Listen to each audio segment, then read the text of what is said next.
Pearl S. Buck, white, American, Chinese, Christian, advocate, writer, woman. These are the words that best describe Pearl S. Buck and her career as a writer and advocate for peace and women during the 20th century.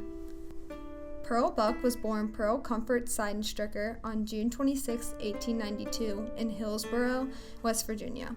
Pearl's parents were missionaries and returned to China soon after her birth. This is where she would remain for the next 18 years until she returned to the United States for college. During her childhood, Pearl's parents stressed the importance of both the Western and Chinese cultures being equally important.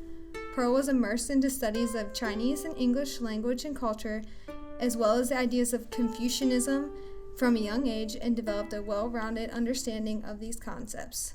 This is where the ideas of equality between people first took hold in the mind of Pearl S. Buck. She returned to the United States in 1911 to attend Randolph-Macon Women's College. This is where her passion for writing began. She wrote for the school newspaper, collaborated on a school play, and won 2 literary awards before graduating with a Bachelor of Arts degree. After graduating, Pearl returned to China and married her first husband, John Lossing Buck. While in China, she became a lecturer of English literature at the University of Nanking.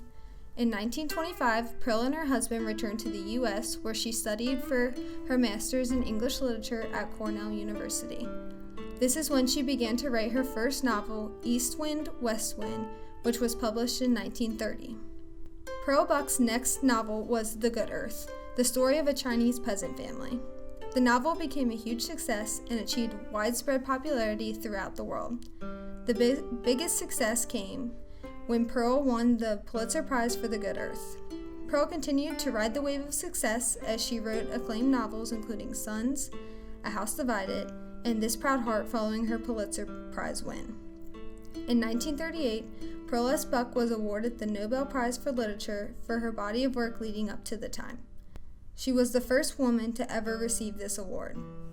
Throughout the rest of her career, Pearl wrote numerous novels that addressed the position of minorities in both Chinese and American societies, especially the inferior position of women.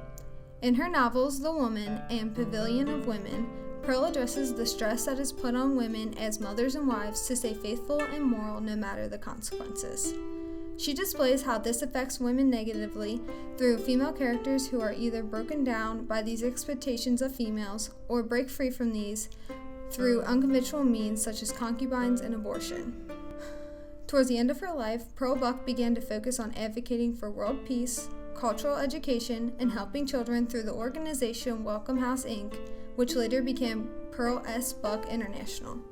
Pearl S. Buck died on May 6, 1973, at the age of 80. Her life and mission are carried on through the works of her literature and the foundation in her name.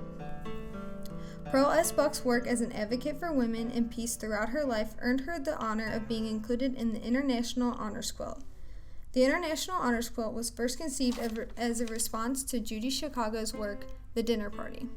The idea for the IHQ was first created in 1980 by Judy Chicago and Through the Flower, a nonprofit women's organization. The quilts of the IHQ were made by women all over the world to honor different women in organizations. Pearl S. Buck's quilt piece was created by Janice Derrick of Oak Park, Illinois.